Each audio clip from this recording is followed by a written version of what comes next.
All right, everybody, welcome to another episode of the HealthForce podcast, episode 115. This will be a briefie.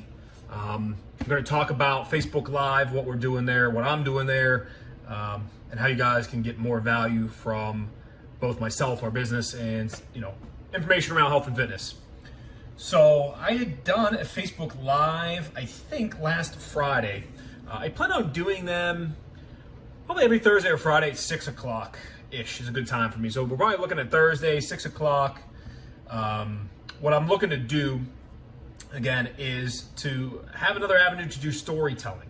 I think storytelling is a great opportunity to give content. People make photo, video, and once you break inside a video, there's all kind of types of videos you can have, instructional videos, things like that. But I'm looking to do storytelling, and I think the Facebook Live is a great function to do that. It creates real-time engagement for those that have questions. They even put emojis around the story. So it's just another way for us to give value to the audience. It'll also be reposted too. So even if somebody doesn't watch it live, it should be reposted to the page, and it should be easily accessible. So we plan on doing that. The way to, again, get onto that is just go to Facebook, Ramsley Fitness business page, give the business page a like, okay? You don't got to do all the bells and whistles and notifications. I know a lot of people ask for that. I'm not saying all that. Just go to the business page, give the business page a like. We post there 3 times a week as it is, Monday, Wednesday, and Friday. Again, just trying to get massive value. It's not a sales machine. It's nothing like that. It's more of an opportunity for us to engage with our intended audiences. So we're going to do the storytelling here this coming Thursday. Let me check my calendar here. I'm looking to do it. This podcast should be out. We're looking to do it Thursday the 18th. So Thursday and every Thursday going forward at about 6 o'clock. Give or take. It's not going to be a set schedule, so it's not something that you need to set an alarm for on your phone and be sitting around a campfire waiting for me to come on. But we do want to create some consistency too, so people know when to expect us, and it's not just random. However, I must say, I don't mind the occasional random, top of the hat, off the cuff sort of Facebook Live or piece of content. I think personally I excel at that type. I don't rehearse. I don't practice. There's a reason these podcasts I try to, I think I come across as pretty authentic because I don't prepare. I have an outline, a couple bullet points, and I go. I get a couple source materials if I need it, and I go. I don't practice. I don't plan. I think that comes off sometimes as too scripted. So again, so what we did the first one we did last week is I talked about the origin story of Ramsley Fitness. So that was a personal journey and something that I obviously I went through.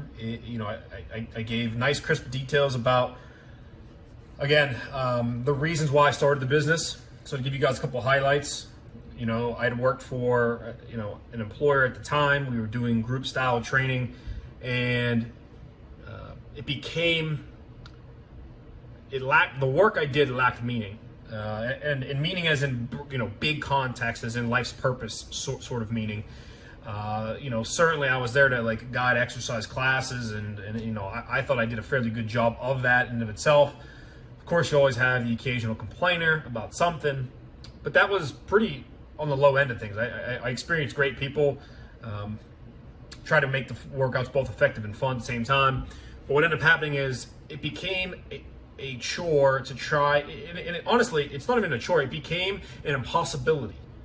Because my goal was to drive so much value that the people that I was seeing in these classes, I actually was able to help drive fitness success, whether it's weight loss or muscle strength gain, things like that. I was trying to really drive the fitness results portion of why they're coming to me. And it became an impossibility because the group setting, there's 15, 10, 8, 6 people, different ages, different sexes, different abilities, different fitness levels. And they all have different goals too. Some want to lose 30 pounds, some want to lose 100, some want to lose 5, some want to just tone up.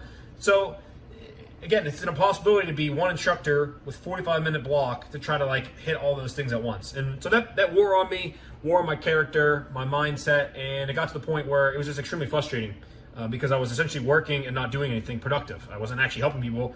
And it really wasn't my ability, it was the infrastructure, the nature of that class, the way it's set up to have multiple people at once with no real systematic controls on those individual variables from each person. Just a bad idea, honestly, a bad idea. Now, I'll tell you the reason that the business owner did it is because it can make some money. You charge everybody in there a couple bucks, and again, I don't know how much they charge. Maybe they charge 20, 30 bucks.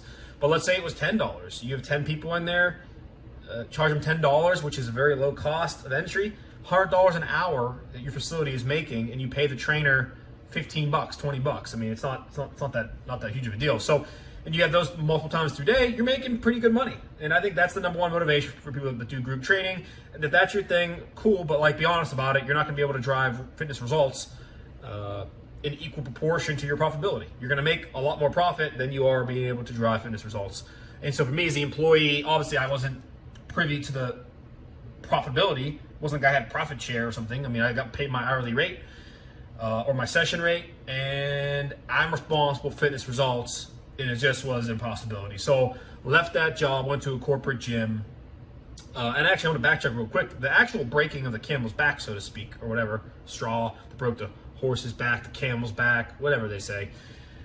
I actually, they were pushing a certain supplement line at that gym that I was at, the group fitness gym, and it was a very below average product, very below average. That was a very expensive product at the same time. So the clients were getting a product that wasn't that great of quality, but were overpaying.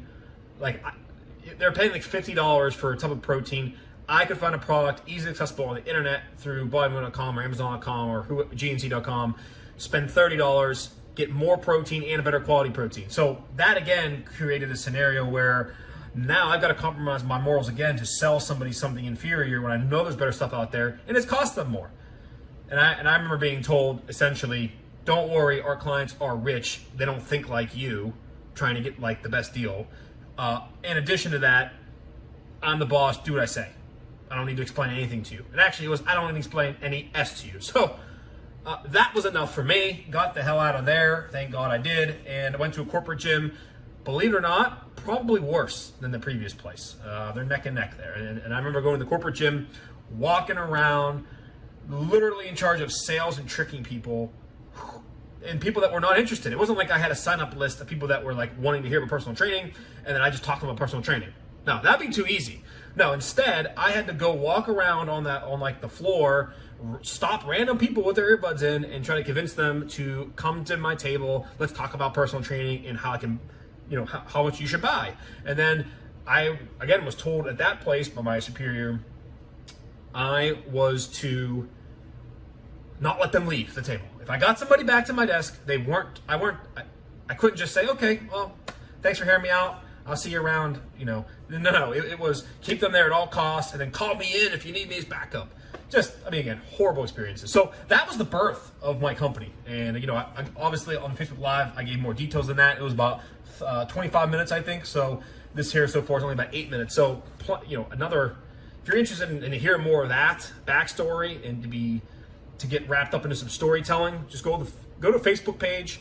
Okay, we'll share that on the business page right now, so it'll be on there. Just look for it. It'll probably be titled something like Fran Facebook Live 001, something like that.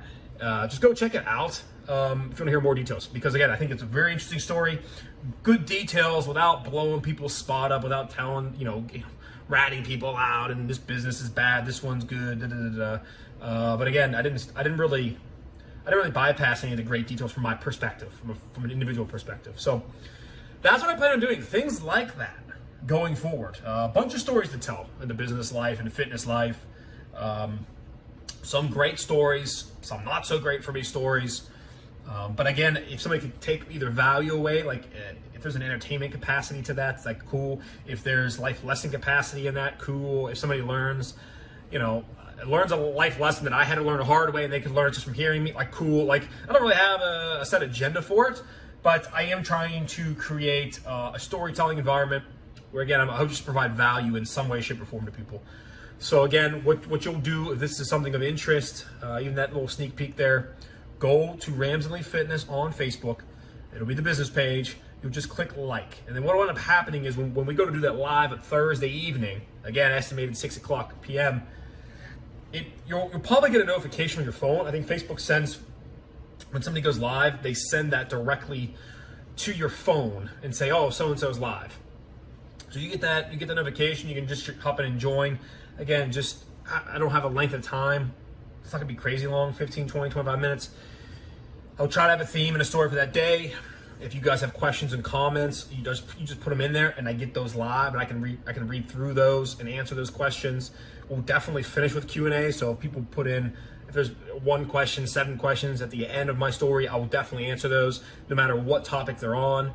Make them relevant to you. It doesn't need to be about my story. So again, just an opportunity again for some Q&A, 15 minutes or so. And again, we'll just do through the business page. Pretty much looking to do this every Thursday until it's either evaluated that it's an annoying thing, because, you know, I'll be honest with you. When Facebook Live first started, it was like a brand new thing. Obviously, people tried out and do it. And obviously, my phone would blow up with so-and-so's live, so-and-so's live, so-and-so's live. And, you know, it became a thing where you had to clear the red number notification on your phone. You had to itch to clear that. And you had to keep seeing people live all day. And so next thing you know, you have 5 notifications on Facebook. It's 5 people going live. And not everybody's good at it. Not everybody's entertaining. Not everybody provides value. Some people are doing it for who knows what reason. So it became, again, one of those things where, you had this plethora of people doing it, and just not the demand for people to hear all that. And so it became kind of a cluster. And so I didn't do any live. I don't know, I might have messed with it once, but we didn't do any sort of Facebook Live strategy because I thought that market was kind of saturated with people that were doing it. So we fast forward to today, and there's not as much people doing live. You know, every once in a while, my phone dings and it says so-and-so's live, but it's really not that much. And actually, what really turned me on to it is going through kind of the COVID lockdown. There's a couple politicians and people that were in charge of the policies and the stats and the data, and even the White House briefings. They were essentially going Facebook Live, and I would get dinged about that, and I would tune in and follow it while I was working and get that relevant information, get that value. And I was like, oh, this is kind of cool, because this is something I have to read later or like scroll through on Twitter and find later, where I'm getting the info directly from the source, from the mouths of the people saying it, and not having it interpreted by anybody else. Just massive value for me. And so, again, is that something that I turn into every day? No, which is why we're not doing Facebook Live daily. We're just doing it once a week. And again, those that like it and enjoy what we're doing there, they'll tune in most weeks. And those that don't find value in it, no foul. I mean, it's fine. Okay, that sounds good for me. Facebook, Ramsley Fitness, Thursday evenings, about 6 o'clock, and we'll just story time a little bit, do some Q&A. If it goes well and continues to grow, I mean, obviously we will do it then every Thursday for the foreseeable future, and hopefully answer people's questions. So I'm going to encourage you guys to ask really detailed, personal questions about what I can do for you, how I can help. It doesn't need to be just physical fitness. Could be mental fitness. Could be business related. Could be personal related. Like whatever. Just looking to engage with people, and we're going to try this out as just another avenue to do that. Next HealthForce podcast episode will be 116. It's going to be coming up. It's going to be a good one. It's going to be on fitness and alcoholic beverages. So I had a friend ask me a question about some of that kind of stuff, about what's better to drink, a light beer or a mixed drink, kind of like a seltzer thing. So got my brain going a little bit, and it's definitely a very common, popular topic about what people can do because they want to go out and drink still and have a social life, but at the same time don't want to ruin their fitness. So, what drinks are better, what drinks are worse. So in the next episode, I will go through that, talk about the different types of alcohol, as well as how you can actually keep your social life, because I love craft beer. I'm going to breweries on a regular basis. I'm not going there and having like a half of a beer and then, oh, sorry, I'm a high fitness goal, so I'm not trying to drink more than that. Like, no, I go out and have a couple beers and do my thing. So I'll teach you guys. And actually, during COVID, I was having some beers at home during the weeknight. Oh my God. Yeah. So we'll talk about that kind of stuff. And again, I know it's a popular topic because it's unrealistic to assume that they're going to give up their social life for fitness. So I'll talk details next episode. We'll see you guys next time.